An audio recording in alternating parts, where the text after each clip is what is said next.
제20장. 아브라함이 거기서 네게부 땅으로 옮겨가 가데스와 술 사이 그랄에 거류하며 그의 아내 사라를 자기 누이라 하였으므로 그랄 왕 아비멜렉이 사람을 보내어 사라를 데려갔더니 그 밤에 하나님이 아비멜렉에게 현몽하시고 그에게 이르시되 네가 데려간 이 여인으로 말미암아 내가 죽으리니 그는 남편 있는 여자이니라. 아비멜렉이 그 여인을 가까이 하지 아니하였으므로 그가 대답하되 주여, 주께서 의로운 백성도 멸하시나이까? 그가 나에게 이는 내 누이라고 하지 아니하였나이까? 그 여인도 그는 내 오라비라 하였사오니 나는 온전한 마음과 깨끗한 손으로 이렇게 하였나이다. 하나님이 꿈에 또 그에게 이르시되 네가 온전한 마음으로 이렇게 한 줄을 나도 알았으므로 너를 막아 내게 범죄하지 아니하게 하였나니 여인에게 가까이 하지 못하게 함이 이 때문이니라. 이제 그 사람의 아내를 돌려보내라. 그는 선지자라. 그가 너를 위하여 기도하리니 내가 살려니와 내가 돌려보내지 아니하면 너와 내게 속한 자가 다 반드시 죽을 줄 알지니라. 아비멜렉이 그날 아침에 일찍이 일어나 모든 종들을 불러 그 모든 일을 말하여 들려주니 그들이 심히 두려워하였더라. 아비멜렉이 아브라함을 불러서 그에게 이르되 내가 어찌하여 우리에게 이렇게 하느냐? 내가 무슨 죄를 내게 범하였기에 내가 나와 내 나라가 큰 죄에 빠질 뻔하게 하였느냐? 내가 합당하지 아니한 일을 내게 행하였도다. 아비멜렉이 또 아브라함에게 이르되 내가 무슨 뜻으로 이렇게 하였느냐? 이곳에서는 하나님을 두려워함이 없으니 내 아내로 말미암아 사람들이 나를 죽일까 생각하였으며 또 그는 정말로 나의 이복 누이로서 내 아내가 되었음이니라. 하나님이 나를 내 아버지의 집을 떠나 두루 다니게 하실 때 내가 아내에게 말하기를 이후로 우리의 가는 곳마다 그대는 나를 그대의 오라비라 하라. 이것이 그대가 내게 베풀 은혜라 하였었노라. 아비멜렉이 양과 소와 종들을 이끌어 아브라함에게 주고 그의 아내 사라도 그에게 돌려보내고 아브라함에게 이르되 내 땅이 내 앞에 있으니 내가 보기에 좋은 대로 거주하라. 사라에게 이르되 내가 은 1000개를 내 오라비에게 주어서 그것으로 너와 함께한 여러 사람 앞에서 내 수치를 가리게 하였노니 내 일이 다 해결되었느니라. 아브라함이 하나님께 기도하매 하나님이 아비멜렉과 그의 아내와 여종을 치료하사 출산하게 하셨으니 여호와께서 이왕의 아브라함의 아내 사라의 일로 아비멜렉의 집의 모든 태를 닫으셨음이더라. 오늘 창세기 20장 말씀 함께 살펴보도록 하겠습니다. 하나님께서는 이 땅에 하나님 나라를 이루기를 원하셨습니다. 그 일을 아담에게 최초로 명령하셨죠. 하지만 아담의 후손들은 그 생각하는 모든 것이 악하여서 하나님 편에 서지 아니하고 그들이 원하는 대로 살아갔습니다. 결국 홍수로 멸망하게 되죠.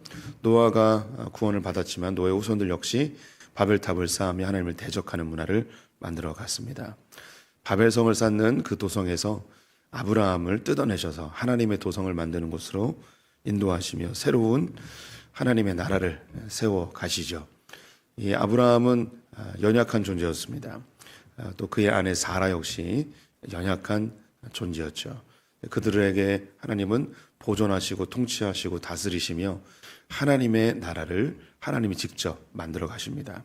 아브라함이 잘한 게 있다면 하나님의 명령 앞에 믿음으로 순종, 믿음으로 반응했다는 것입니다. 이 순종이라는 말도 쓰는 것이 좀 애매합니다. 아브라함이 잘한 것은 진짜 반응입니다. 반응. 억지로라도 그냥 한 거예요. 다 믿어지지 않았지만 하나님이 명령하신 것에 대해서 반응하며 살았습니다. 그래서 그 많은 믿음의 우리 그 선배님들이나 목회자들이 이제 요즘 들어서라고 하는 게 더 좋을 것 같은데 예전에는 순종이라는 말을 많이 썼는데 요즘은 이제 반응이라는 말을 의외로 오히려 많이 씁니다. 아브라함이 뭐 전적으로 순종한 게 아니기 때문에 그런 거죠. 또 그 외에도 뭐 성경에 나와 있는 많은 믿음의 인물들, 또 예수님의 제자들, 그리고 우리들도 우리가 뭐 순종한다고 표현하는 게 적절하지 않은 것 같습니다. 반응하는 게 더 맞다는 생각이 듭니다. 다 믿어지지 않고 다 신뢰되지 않지만 주님이 하라 하셨기에 거기에 조그마한 몸짓, 거기에 반응을 보이면 하나님은 거기에 대해서 크게 의미를 부여하시고 너무 기뻐하시면서 그 사람들을 통해서 하나님의 일을 해나가는 것을 보게 되죠. 그래서 하나님은 아브라함을 통해서 이 온 인류의 역사의 흐름까지도 미리 보여주시죠. 피의 언약이 있었고 이 언약을 맺은 사람들이 하나님과 함께 식사하고, 그리고 하나님은 그 하나님과 식사한 자들을 통하여서 하늘의 별처럼 바다의 모래알처럼 생명이 번성케 될 것을 약속하고, 하나님의 백성들이 번성함과 동시에 이 세상은 죄악으로 가득하여져서 심판받을 것을 예고하십니다. 그래서 예수님께서도 십자가에 달려 죽으시며 우리와 피의 언약을 맺으시고, 이 예수 그리스도를 믿는 자들, 이 피의 언약에 동참한 자들이 성만찬을 하며 하나님의 가족 되어짐을 선언합니다. 이 부족하고 형편없는 이 교회를 통해서 큰 민족을 이루고 하나님 나라가 이루어져 가는 거죠. 동시에 이 세상은 죄악으로 관영하여져서 결국은 이 세상이 심판받을 것을 예고해 주셨습니다. 이렇게 아브라함을 통해서 이 온 인류의 역사 가운데 행하실 하나님 위대한 일들을 예고해 주시죠. 이제 20장 그리고 내일 보게 되어질 21장에서 하나님이 아브라함에게 약속하셨던 두 가지가 있었는데요. 하나는 땅을 준다는 것이고 두 번째는 자녀를 준다는 것이었습니다. 오늘 땅을 얻게 되는데 어떻게 땅을 얻게 되는지를 살펴보도록 하겠습니다. 아브라함이 헤브론에 살고 있었거든요. 그런데 1절을 보시면 네게부 땅으로 옮겨가 가데스와 술 사이 그랄에 거류하며, 그랄로 내려가게 됩니다. 거류한다는 것은 돌아다닌다는 거죠. 마땅히 땅이 없어서 돌아다니고 있었습니다. 그럼 왜 그랄로 가게 됐는가? 그랄은 지금의 이제 팔레스타인 지역입니다. 성경에서는 블레셋 땅이라고 이야기하죠. 이 그랄에 아비멜렉이라는 왕이 통치하는 도시국가가 있었는데 이곳으로 내려가게 되었습니다. 성경에 왜 내려갔는지는 언급하고 있지 않습니다. 아브라함이 가나안 땅을 두 번 벗어나죠. 12장에서 애굽으로 내려가는데 큰 기근이 있어서 생명을 구제하고자 애굽으로 도망을 하였었습니다. 오늘 그랄 땅으로 간 것은 이유가 언급되고 있지 않지만요. 이것을 좀 큰 눈으로 성경을 보게 되면 헤브론에 살고 있었던 원주민들이 아모리 사람들이었습니다. 그런데 이 그랄 땅에 있었던 이 아브라함이 후에 이제 뒤에 보시면 다시 헤브론으로 돌아가요. 근데 그때 돌아갔을 때 그 땅의 주인은 헷 족속으로 바뀌어 있습니다.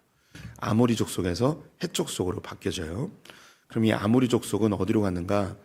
민수기를 보게 되면 요단 동편에 이스라엘 백성들이 가나안 땅으로 들어오기 전에 전쟁을 하는데 시온 왕과 옥 왕과 전쟁을 하죠. 이들이 다 아모리 족속입니다.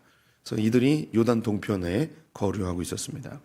왜 이런 일이 벌어졌는가? 성경에 나와 있지 않지만 헷 족속이 아모리 족속과 전쟁을 하며 헤브론 땅을 점령한 것 같습니다. 헷 족속은 우리 성도님들이 중고등학교 때 세계사 시간에 보였던 히타이타 족속이라고 들어보셨을 거예요. 헷 족속이 그러합니다. 그래서 성경에 나와 있지 않지만 아마도 헤브론 땅에 전쟁이 일어나서 몸을 피하기 위하여 이 그랄 땅으로 피신을 온 듯합니다. 이런 걸 설명해 줄 수 있는 목사는 흔치 않습니다. 잠시 자랑질 좀 하고, 이거 참 이런 걸 알아내려고 얼마나 노력을 했는지 모릅니다. 이 당시 지금의 이제 레바논 지역에 히타이타 족속이 있었는데요. 북방 히타이타 족속이에요. 이 북방 히타이타 족속이 아주 강성해지면서 남방으로 내려오게 됩니다. 그러면서 이 가나안 땅에 있는 성읍들을 하나하나 정복하면서 뭐 이렇게 내려왔어요. 그렇습니다. 또 이 겸손은 너무 힘듭니다. 어쨌든 이렇게 땅에 전쟁이 나서 피신하기 위해 오게 됐는데 이 아비멜렉에게 자기의 아내를 누이라고 속이게 되었고 애굽에서 있었던 일과 똑같이 아내를 빼앗기게 되었습니다. 근데 이 하나님께서 어느 날 밤에 현몽하셔서 아비멜렉에게 경고하시죠. 그 여자를 건드리면 너 죽여버리겠다라고 이야기합니다. 아비멜렉은 억울했습니다. 아니 내가 뭘 잘못했습니까? 아브라함이 누이라고 속였고 이 사라에게도 물어봤는데 오랍이라고 하였기 때문에 나는 속아서 이렇게 이 여자를 남편에게서 뺏어온 거지 나는 잘못한 게 없습니다 라고 자기를 변론하죠. 그랬더니 하나님께서 이 아브라함에 대하여 설명하시기를 7절에 이제 그 사람의 아내를 돌려보내라. 그는 선지자라. 그가 너를 위하여 기도하리니 내가 살려니와 내가 돌려보내지 아니하면 너와 내게 속한 자가 다 반드시 죽을 줄 알지니라. 아브라함을 선지자라 이야기합니다. 우리 성도님들에게 선지자라고 그러면 별로 느낌은 많이 안 오실 겁니다. 뭐 목사 정도 될까? 뭐 이렇게 느껴지시겠지만요. 고대 사회에서 선지자는 우리로 뭐 이런 표현이 적절할지 모르겠는데 무당 비슷합니다. 그래서 우리 성도님들이 무당하고 1대1로 대면해서 이야기할 수 있는 분이 흔치는 않으실 겁니다. 왠지 뭔가 두렵고 뭔가 나를 꿰뚫어 볼 것 같고 목사를 직접 얼굴을 대면해서 대화하는 것도 어려워하시는 분들이 계시더라고요. 목사 앞에 서면 목사가 막 다 죄를 알 것 같은 뭐 이런 두려움에 있는 분들도 있는데 근데 지금도 뭐 그런 그 영적인 사람들 혹은 신령한 사람들을 대하면 그런 두려움이 있었는데 고대 사회는 종교가 지배하던 사회였습니다. 그런데 하나님이 꿈에 나타나서 이 사람은 나의 선지자다라고 이야기했을 때 이 아비멜렉이 겪게 되어질 그 공포심 그것은 우리가 상상하는 그 이상이라 하겠습니다. 그래서 돌려보내죠. 돌려보내는데 그냥 돌려보내지 않습니다. 14절, 15절을 보시면 아비멜렉이 양과 소와 종들을 이끌어 아브라함에게 주고 그의 아내 사라도 그에게 돌려보내고 아브라함에게 이르되 내 땅이 내 앞에 있으니 내가 보기에 좋은 대로 거주하라. 그리고 16절에요. 사라에게 이르되 내가 은 1000개를 내 오라비에게 주어 그것으로 너와 함께한 여러 사람 앞에 내 수치를 가리게 하였노니 내 일이 다 해결되었느니라. 은 1000개와 소, 양, 종들을 줍니다. 그리고 제일 중요한 땅을 얻게 됩니다. 이 땅이 부엘세바라는 곳입니다. 이 가나안 땅 제일 밑에 있는 국경지대에 있는 그 땅이 이제 부엘세바인데요. 이 땅을 이 아브라함이 얻게 됩니다. 처음에는 좀 더 규모가 있는 땅을 얻게 되었는데 이삭 때에 이 아비멜렉의 백성들이 우물 3개를 빼앗으면서 많은 땅을 잃어버리고 부엘세바만 얻게 되는데요. 어쨌든 아브라함이 땅을 얻게 되었습니다. 하나님께서 아브라함에게 2가지를 약속하셨는데 땅을 줄 것과 자녀를 줄 것을 이야기하셨죠. 그런데 이 아브라함이 땅을 얻음에 있어서 그 어떤 노력도 없었습니다. 전쟁도 없었습니다. 이 땅을 얻는 데 있어서 아브라함이 한 것이 있다면 자기 아내를 누이라고 속이는 연약함밖에 없었습니다. 그가 왜 아내를 누이라고 속였는가? 그것은 두려움이었습니다.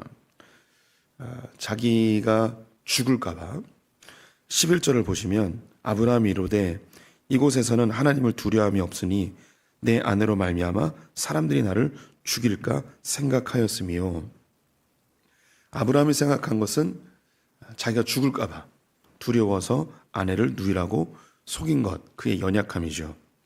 그런데 이 연약함에도 하나님은 사라를 보존해 주셨을 뿐만 아니라 땅도 주시고 재물도 주셨습니다. 이것이 하나님이 자기 백성들을 다루시는 아주 중요한 방편입니다. 우리 성도님들이 이 세상을 살면서 재물을 얻거나 땅을 얻거나 삶의 복을 얻을 때가 있습니다. 그런데 이것이 내 노력과 내 힘으로 얻어졌다고 생각하면 그때부터 문제가 심각해집니다. 하나님이 우리 성도님들에게 우리의 연약함과 부족함과 미련함에도 불구하고 하나님이 하나님의 일을 하기 위하여 우리에게 복을 주시고 이 복을 통해서 하나님이 영광 받으시고 하나님 나라가 확장되고 하나님의 사역이 일어날 것을 기대하시는 것입니다. 그래서 우리에게 주어진 모든 것에 대해서 우리는 겸손할 필요가 있습니다. 우리가 이 시대에 살고 있는 것, 우리가 이런 대한민국에 살고 있는 것, 그리고 나에게 하나님이 주신 재능들, 내가 땀 흘리고 수고한 것에 대한 그런 열매를 얻게 하시는 것, 이 모든 것이 하나님의 은혜입니다. 우리가 자칫 하나님의 복을 생각할 때 다른 사람들은 아무 복도 못 받고 나만 복을 받는 이런 개념을 많이 가지고 있어요. 우리가 신앙생활하면서 이 복에 대하여 매우 이기적으로 이해할 때가 있습니다. 다른 사람은 복 못 받고 나만 복을 받는, 다른 자녀들은 대학 다 떨어지고 내 자녀만 대학에 붙는, 다른 교회는 다 부흥 못하고 우리 교회만 부흥하는, 이런 개념을 생각할 때가 있죠. 근데 하나님은 그렇게 일하지 않으십니다. 만약에 우리나라에 있는 모든 사람이 다 가난해지고 나만 부유해지면 나는 잘 살 수 있는가? 아닙니다. 반드시 공격을 받게 되어 있습니다. 그래서 하나님께서 한국 교회를 복 주시거나 우리 크리스천들을 복 주실 때 같이 복을 주십니다. 그 땅이 같이 복을 받아야지 나도 복을 받는 거예요. 나만 복을 받는 게 아니고 하나님은 나를 복 주시기 위해서 다 함께 복을 주십니다. 그래야지 내가 공격당하지 않고 또 내가 이 복을 누릴 수 있는 환경을 얻게 됩니다. 이 아브라함이 복을 받았는데 아브라함이 잘한 게 아무것도 없습니다. 하나님께서 아브라함을 통해서 하나님 나라를 이루어 나가시기 위하여 하나님의 열심으로 땅을 주시죠. 이것은 하나님의 약속입니다. 하나님이 땅을 주신다고 하셨기 때문에 아브라함의 연약함에도 불구하고 주시는 것이죠. 하나님은 교회를 통해서 우리 성도님들을 통해서 이 땅을 복 주시길 원하십니다. 우리를 왕 같은 제사장으로 거룩한 나라로 부르셨습니다. 우리를 통해서 이 땅이 복받기 원하십니다. 그래서 우리에게 복을 주세요. 이 복이 물질적 복을 포함하여서 여러 영적인, 정서적인, 가정적인 그 수많은 복들이 있습니다. 이 복을 우리에게 주시고 이걸 흘려보내게끔 하시는 것이죠. 하나님 나라를 이루게 하기 위함입니다. 우린 다 연약한 존재들입니다. 여기까지 온 것 다 주님의 은혜입니다. 절대 교만해서는 안 될 것입니다. 저는 소풍교회 목사로서 큰 복을 받았다고 확신합니다. 제가 잘해서 복을 받았다 이렇게 표현하면 하나님 앞에 큰 죄를 짓는 것입니다. 생각을 한번 해보죠. 제가 이 시대에 태어나게 되었는데 만약에 북한에 태어났으면 이런 교회를 만들어낼 수 있었을까요? 절대 그럴 수 없습니다. 북한은 너무 극단적인 표현이라면 일본에 태어나거나 혹은 저 동남아시아, 아프리카에 태어났다면 이런 아름다운 교회를 만들 수 없었을 것입니다. 대한민국에 태어났을지라도 제가 50년 전에, 100년 전에만 태어났어도 이런 복을 누리지 못하죠. 하나님이 이 시대에, 이 나라에서 나를 태어나게 하시고 이 한국 땅의 큰 부흥들을 경험하게 하시고 또 이미 만들어진 수많은 기독교적 기반 시설 속에서 소풍교회를 이루어 가게 하신 것입니다. 하나님이 조건을 만드시고 이 복을 누리게 하신 것이죠. 그래서 내가 노력해서 이 복을 얻었다 생각하면 큰 오산입니다. 하나님이 주신 이 복에 대하여서 누리되 흘려보내고 감사하고 겸손히 주님 앞에 서야 하는 것이죠. 소풍교회가 이곳까지 올 때 있어서 제가 완벽하게 목회를 했을까요? 아닙니다. 저는 연약한 존재이고 또 죄도 짓고 우리 성도님들에게 실수를 할 때도 있었습니다. 근데 하나님께서 소풍교회를 향한 하나님 목적과 계획이 있었기 때문에 이곳까지 오게 되었고 저의 연약함을 가르시고 보존해 주셔서 여기까지 오게 된 것입니다. 교회를 바라볼 때 이런 해석이 이루어진다면 우리 성도님들의 삶도 마찬가지입니다. 성도님들이 지금 누리고 있는 것 내가 정말 완벽하게 잘해서 누리고 있는 것이다 라고 말할 수 없죠. 우리가 다 연약한 존재이고 죄도 짓고 허물도 많은 존재들입니다. 그런데 하나님이 우리 성도님들을 향한 목적이 있기 때문에 이곳까지 이르게 해 주셨습니다. 오늘 이 본문에서 이미 읽었지만 아브라함에 대해서 하나님이 그는 선지자다라고 선언해 주십니다. 이건 아브라함에게만 해당되는 것이 아닙니다. 우리에게도 해당되는 것입니다. 우리는 선지자로 부름받았습니다. 하나님의 대리자들로 부름을 받았죠. 그래서 우리에게 주어진 땅, 우리에게 주어진 이 세상, 내 노력으로 얻은 것이 아니고 하나님의 은혜로 얻어진 이 땅, 우리에게 누리는 이 복, 이것에 대하여 우리는 선지자적 역할을 해야 합니다. 우리에게 주어진 이 땅을 위해서 기도해야 됩니다. 이 땅에 살고 있는 하나님을 두려워하지 않는 자들을 위하여 중보해야 합니다. 그들에게 복의 통로로 살아가야 합니다. 이것이 우리에게 주어진 책무입니다. 제가 7절을 다시 읽어드리면 선지자가 어떤 존재인지 다시 인지하였으면 좋겠습니다. 그는 선지자라. 그가 너를 위하여 기도하리니 내가 살려니와 내가 돌려보내지 아니하면 너와 내게 속한 자가 다 반드시 죽을 줄 알지니라. 우리는 선지자로 부름받았습니다. 우리는 제사장이요 왕이요 선지자입니다. 우리가 기도할 때 어떤 일이 벌어지는가? 그 땅이 살아나게 됩니다. 우리가 기도하지 아니하면 그 땅이 죽게 됩니다.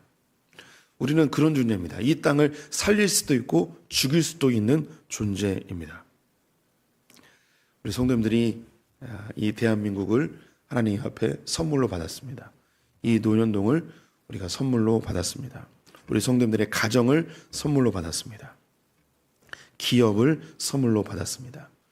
우리는 우리의 연약함과 부족함, 허물에도 불구하고 이 땅을 받았다면, 이 기업을 받았다면 이제 우리는 뭐 해야 될까요? 선지자의 역할을 감당해야 됩니다. 기도해야 합니다. 우리 어머님들 자녀를 하나님께서 기업으로 주셨습니다. 그럼 선지자적 역할을 감당하셔야 됩니다. 내가 기도할 때 자녀가 삽니다. 우리 남성분들 하나님께서 내게 기업을 주셨습니다. 내게 주어진 그 사업을 위해서 기도하셔야 됩니다. 그래서 그 나와 함께하는 종업원들이 이 기도로 말미암아 살게 되어집니다. 그리고 이 회사를 통하여서 복이 흘러가게 되는 것이죠. 당연히 또 우리가 이 영적인 터전인 교회를 선물로 받았습니다. 교회를 위해서 기도하셔야만 살아납니다. 기도하지 않을 때 망하게 되어 있습니다. 그리고 우리에게 주어진 이 대한민국, 우리에게 주어진 기업입니다. 기도해야 되는 것이죠. 갑자기 생각나서 그러는데요. 가끔 좀 이렇게 교회가 막 분열하고 싸우고 그런 경우가 있습니다. 그때에 우리가 흔히 생각하는 게 목사가 잘못해서 이렇게 됐다, 혹은 뭐 장로들이 잘못해서 이렇게 됐다, 뭐 이런 이야기를 우리가 쉽게 꺼내기도 합니다. 그런데 성경적 근거로 이야기한다면 분명히 그들에게 죄악과 연약함이 있을지라도 그 교회가 기도하지 않았기 때문입니다. 성도들이 기도하지 않았기 때문이에요. 그래서 그런 일이 벌어지는 거예요. 징계라기보다는 허용하신 것이죠. 기도하라고, 정신 차리라고, 뭐 그런 거죠. 이 대한민국을 볼 때 끊임없는 분열과 정치적 갈등으로 혼란함이 계속되고 있습니다. 그러면 성경적 근거로 이야기한다면 왜 이 대한민국이 이런 혼란과 갈등과 분열이 계속되고 있을까요? 결국 교회가 기도하지 않았기 때문입니다. 우리 성도님들이 다 느끼고 있을 겁니다. 한국 교회가 잃어버린 것, 기도를 잃어버렸습니다. 우리 부모 세대만큼 기도하지 않습니다. 이런 일을 겪는 한국의 이런 분열과 갈등과 이런 것의 원인은 선지자로 부름받은 교회가 기도하지 않았기 때문입니다. 그런 의미에서 7.14 기도 대성회에 참여하셔서 한국의 영적 갱신을 위해 기도해 주시면 좋겠습니다. 농담으로 한 이야기이긴 하지만 기도해야 됩니다. 더 열심히 선지자적 사명 감당해야 됩니다. 우리에게 주어진 그 땅을 위해서 기도하는 자들 되어야 되겠죠. 오늘은 아브라함이 어떻게 땅을 얻게 됐는지를 보게 됐습니다. 내일 자녀를 얻게 되는 장면이 나옵니다. 땅을 얻음에 있어서 아브라함의 죄악까지도 합력하여 선으로 바꾸셔서 땅을 얻게 해 주셨습니다. 우리가 이곳까지 온 것 우리가 잘해서가 아니고 우리가 죄를 졌을지라도 하나님 합력해서 우리에게 복을 주셨습니다. 첫째는 겸손해야 됩니다. 겸손한 자가 해야 될 것, 우리에게 이것을 선물로 주셨으니 이걸 잘 관리하고 이걸 위해서 기도하는 선지자적 사명 잘 감당하기를 축원드립니다. 기도하겠습니다. 하나님, 아브라함에게 땅과 자녀를 약속하셨는데 아브라함의 연약함과 부족함에도 불구하고 하나님은 하나님의 약속을 이루어 내십니다. 하나님, 우리를 향한 목적과 계획을 주님께서 갖고 계시며 하나님의 열심으로 이루어내실 줄 믿습니다. 지금까지 살아온 것, 이 자리에 있는 것, 우리가 누리는 모든 것 하나님의 은혜인 줄 믿습니다. 하나님, 우리가 교만하지 아니하고 겸손히 주님의 부르심에 합당하게 선지자의 역할, 기도하는 자의 역할, 축복의 통로 잘 감당하는 소풍의 성도들 되게 하여 주시옵소서. 하나님, 한국교회에게 다시금 기회를 허락하여 주시옵소서. 우리 선배들이 이 땅을 위하여 눈물로 땀으로 밤을 새며 기도하였던 그 기도의 유산이 지금 우리에게 누리는 것들임을 우리 겸손히 고백합니다. 우리의 후손들을 위하여 기도하는 수고 멈추지 않게 하여 주시옵소서. 오늘 하루를 주님께 의탁드리며 예수님의 이름으로 기도드렸습니다. 아멘.